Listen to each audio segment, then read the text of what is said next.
My wife, Jennifer, died earlier this year. It feels like it happened yesterday, not because of my memory of that day, but because I don't think I have truly lived a day since it happened. It's funny how much can change in a day. The morning had been like any other. Jennifer was feeding our newborn, Molly, and I was humming along to the ink spots as I made us a breakfast omelets. Life was perfect. Yet, as soon as Jennifer took a ponderous look at her hands and remarked how cold they were, it signified the end to my idyllic life. 24 hours later, I held one of those cold, lifeless hands as a doctor explained the spread and effect of sepsis. I learned a few hard lessons that day. I don't deal well with pity, I don't deal well with social gatherings, and I don't deal well financially. I hadn't realized how much I had relied on Jennifer for my well-being. Every social occasion felt suffocating, and I quickly realized my low salary as a data analyst was not enough to afford the mortgage payments for our suburban new build. When Jennifer's father threw a lifeline in offering use of his rarely used holiday home in northern Brittany, I gladly accepted. I couldn't wait to leave those pitying looks behind. It was only when me and Molly arrived at the house did I feel the first pang of apprehension. I knew the house was old, maybe 3 or 4 centuries by what Jennifer's father had said, but it looked almost medieval. The roof was sound, but concaved like a lens. The chimneys at either side of the building seemed to be desperately clinging onto the main structure. These chimneys led to the only heating sources of the house, 2 grand fireplaces, held aloft by large slabs of stone which still bared the pickaxe marks from which it had been chiseled. The upper floor was supported by great beams of oak. Although still sturdy, they wore the scars of centuries of woodworm spots. Even after thorough cleaning, the creaky upstairs floorboards would still patter the lower floor with dust when walked upon. Yet, for its quirks, I felt almost content. The small village the house was situated in was incredibly quiet, meaning me and Molly were rarely disturbed. One might have guessed by the multitudes of shuttered windows that it was a ghost town. Yet the spell would be broken by the hourly bells of the central church, which seemed to act an auditory timetable for the locals who would filter out of their homes to frequent the boulangerie or tabac in their daily rituals. In my brief visits out of the home, I noticed how aged the population was. I couldn't remember ever seeing anyone younger than their 30s. Not that I had much interaction with them. I couldn't even speak French, let alone Breton, and they always seemed to eye me with caution.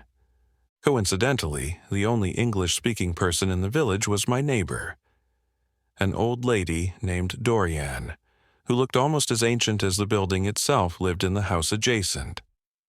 Our first interaction had been odd.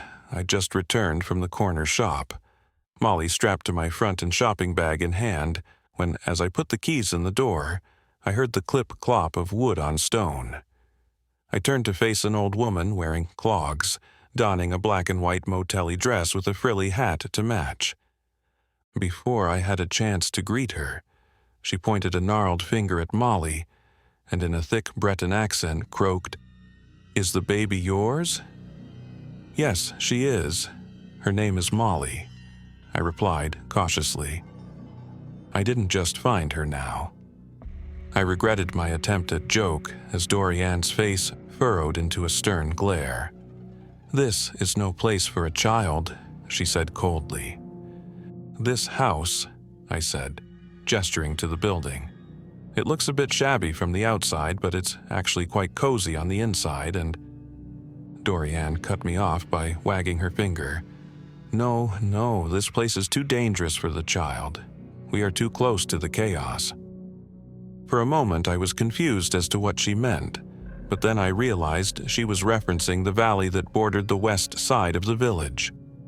The Bretons use the word chaos to describe an area of literal, primordial, geological chaos. The chaos next to the village, like many others in Brittany, is a winding valley filled with immense boulders and strange formations. These great rocks, some being larger than houses, are said to have been tumbled and shifted into place after great calamities.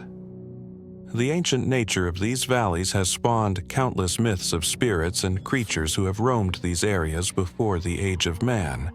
This mystique, however, had always been lost on me. I wouldn't worry. I don't think Molly here is going to be wandering near those rocks anytime soon, I said, stroking her head as she began to stir.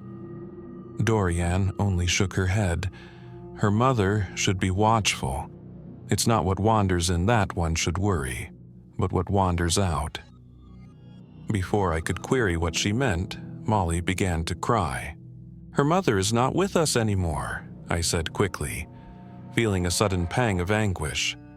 I better get in and feed this one. It was nice to meet you. We exchanged names and I made my way inside.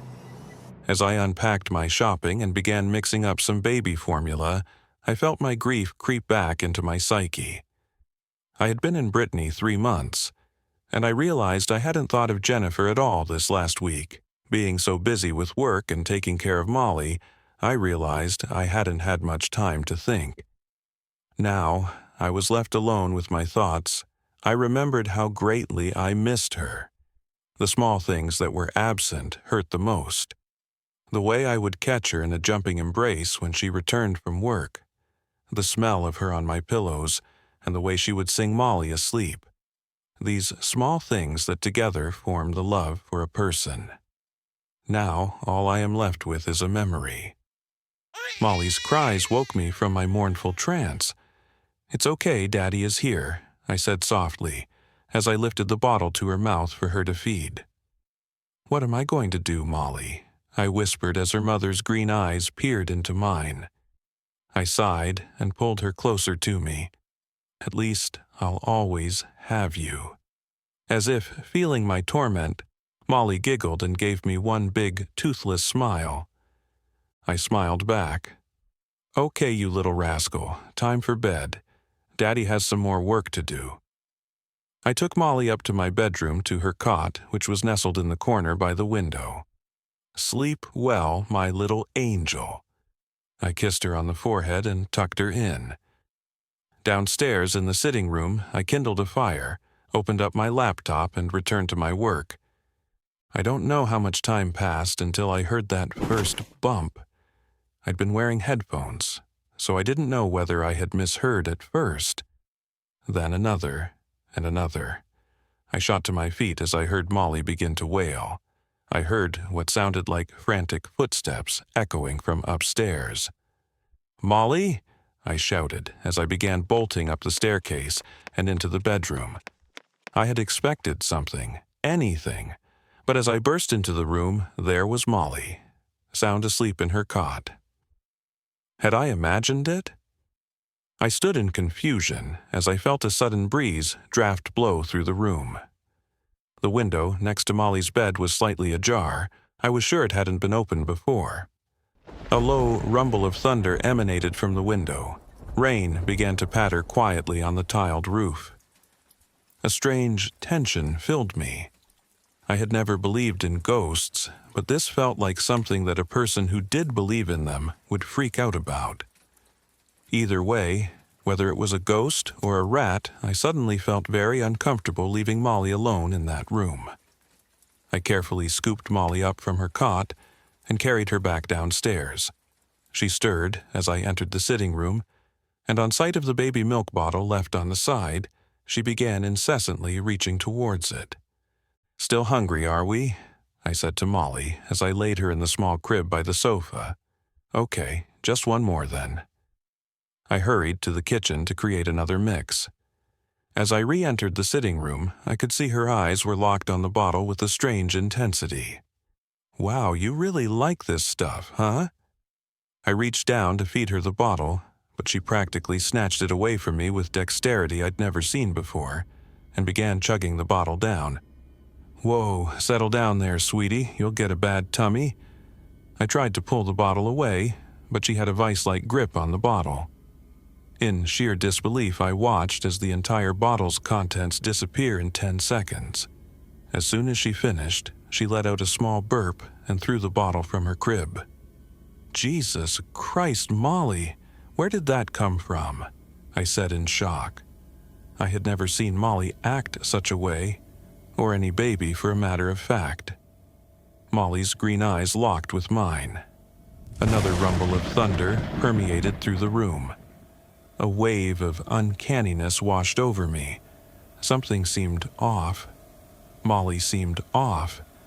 I wasn't sure whether it was the strangeness of the evening that had got to me, but the way she looked at me so intently almost unnerved me. As if trying to make use of the sudden attention, Molly began mumbling, her first word. Molly had never attempted speech like this before. My unease began dissipating as I realized I was about to bear witness to a wonderful moment. "What is it, Molly? Daddy is listening," I whispered, worrying any noise would pop this bubble of discovery. Molly mumbled, the words almost breaking free. "Yes, Molly," I said in anticipation. "More," Molly said with a certain deliberation. A laugh escaped my breath. "More? Molly, my angel, you have just had a whole bottle." Molly's brows furrowed as if understanding. "More," she repeated with a sterner tone. "No, Molly, it's past your bedtime already. You don't need another bottle," I said, the concern creeping back into my voice. "More, now!" Molly screamed as the first crack of lightning illuminated the room. She began flailing around manically in her crib. For a moment, I just sat there in disbelief. Molly was only 10 months old. It wasn't impossible for her to begin speaking at this age, but her comprehension of my words felt just as unnatural as her sudden appetite. Molly also had never had a tantrum like this before. Sure, she had cried and gotten upset, but she had never screamed bloody murder like this before. I conceded. I had tried to get her stop by speaking to her, gently rocking her, even singing to her. But still she screamed, demanding to be fed. I felt defeated as began mixing her another bottle. Jennifer would have been able to remedy this, I thought to myself, but a rapping at the door broke me from my pitiful trance. It was Dorian, dressed in a white nightgown and fluffy slippers which were slowly getting drenched by the intensifying rain. With a stony scowl plastered across her face, spoke to me, while incessantly pointing her finger inside. "Your child has kept me up this last hour." "Oh God, Dorian, I'm sorry," I spluttered out. "It's Molly. I don't know what has gotten into her. She won't stop eating and cry." Dorian pushed past me before I could finish. "Where is she?" she demanded. "Let me have a look at her." She didn't have to ask. She simply followed the sound of the wailing. I quickly followed, baby bottle in hand. "She's never been this food manic before," I said, handing the bottle to Molly, which quickly silenced her screaming. "This has just begun tonight?" Dorian said, concern beginning to show in her face. "Yes, and she even spoke her first words, only to ask for more food," I said, as Molly began to polish off the last of the bottle. Dorian just shook her head. "I'm sorry to be the one to tell you this," she began, then paused. Dorian took one look at Molly discarding her third bottle, and then looked up at me. "This is not your child," she said plainly. "What the hell are you talking about?" I said in astonishment. "Children are rare here. They are sought after, craved by things often not human." Dorian leaned down and picked up Molly, who had begun to cry again. This is Jetton handiwork. I know many mothers who notice too late or refuse to accept. Months go by, food depletes, yet the baby has not grown." She looked down at Molly, who had begun to properly wail again. "She'll be deep within the chaos now. I did try to warn you." She sighed. A sudden anger had begun to well in me. "That is my child you are holding. I don't know this Jetton, and I don't like how you refer to her. Give her back to me." I outstretched my arms expectantly. "You don't believe me," Dorian chortled, Look, I'll show you." She suddenly began squeezing her thumb hard on Molly's temple. She began to scream even louder. I returned that scream and lunged towards her, but before I could reach her, I heard the audible pop of Molly's eye leaving her skull. Yet, what dropped to the floor wasn't flesh. It bounced and rolled to my feet like a marble. In a moment where time seemed to freeze, I picked it up. It was a perfect porcelain eye, carved and etched better than any prosthetic I had ever seen. I looked up to see a single-eyed Molly, her skin coating the inside of her socket like some badly treated doll. My stomach rolled over inside of me. What the hell is that thing? Speaking aloud, what I was thinking. A changeling, a very deceiving fake and a cruel imitation of life. Dorian began indifferently, as Molly began to flail against her. They are the creation of Jetton, foul and imperfect creatures who have only prevented the degeneration of their race through claiming the beautiful and whole. My mind began to race. The madness of the situation and the screams of Molly, or rather the changeling, had starting to make my head throb. "So where is the real Molly?" I asked desperately. "They'll have taken her to the caves under the chaos," Dorian said calmly, as another lightning strike lit up her dark eyes. "If you leave now, you might be able to get her before she's claimed. You'll need to bring this," she said, dangling the changeling in front of her. Even though I knew it wasn't human, my paternal instinct made me spring to grab the one-eyed baby and cradle it under my arm. "What am I supposed to do with her?" I asked, slightly unsettled by her handling of the child. "You'll use her to bargain. They'll only reveal themselves to you that way. Your child will be of value to them, but not more than the tool they use to acquire her. These things require a lot to craft." She gestured to the door. "Leave now. Go the deepest level of the chaos. If she's still alive, you'll hear her cries to guide your way. I hope you have more luck than I did." With so much information to process and so little time, all I could utter to her was, "Thank you," as I grabbed my coat and ran out into the storm. It was raining hard. The changeling cried incessantly. Even with my knowledge, I instinctively tried to shield it from the rain the best I could. The lights flicked on in some of the houses I ran past as I held the screaming child, and as the streetlights dissipated and the chaos unfolded in front of me, the only source of light would come from the inconsistent flashes of lightning that would illuminate the stone Goliaths I desperately clambered over. I was wading through the river of rock less than 5 minutes before I heard the first cries, faint and whistled through the wind. I heard her, my baby girl. I quickened my pace. In complete disregard for the unknown drops nestled between boulders, I leapt from rock to rock, clutching the imposter closely to my chest. Then I found it. A circular clearing which at its center held 3 great boulders, fallen into place to give the appearance of a great stone doorway leading into a black, endless abyss. A single cry echoed from the void. "Molly!" I shouted, but only thunder answered my call. I wish I brought a flashlight or a lighter, anything that would have let me see into that dark cavern. I had no way of seeing how deep or far it went. I didn't want to risk a fall unless there was no other option. I had to try, as Dorian said. "I have your child," I called out to the abyss, "and I know you have mine." No response. "I want to trade. I return what is yours, and you return what is mine," I shouted. I could feel the desperation creeping into my voice. Again, I heard Molly's cries echo out from the dark. I laid the changeling out on the stone. Its porcelain eye glistened in the moonlight. I realized I had no other option.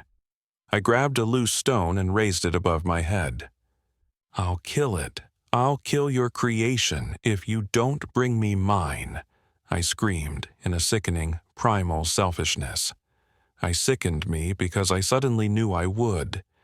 If I couldn't have Molly, then they couldn't have this thing. A sudden guttural screech emanated from the darkness, an inhuman metallic scream that sounded like 100 forks being dragged across a chalkboard.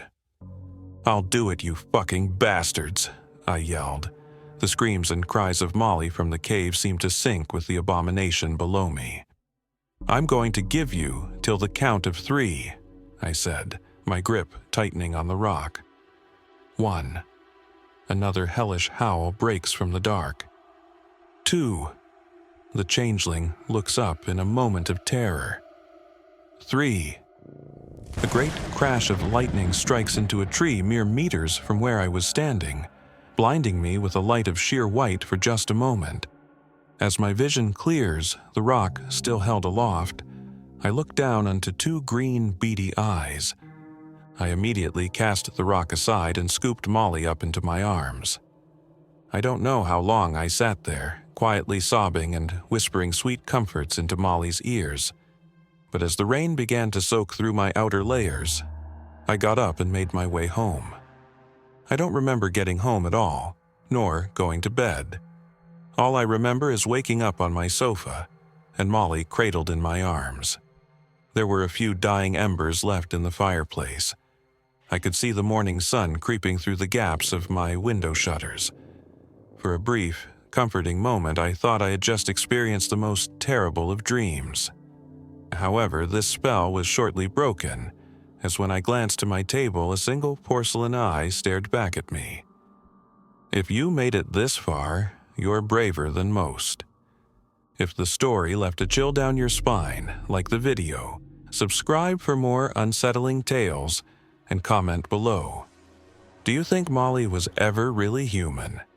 Turn on notifications, because in the dark, some things watch you first.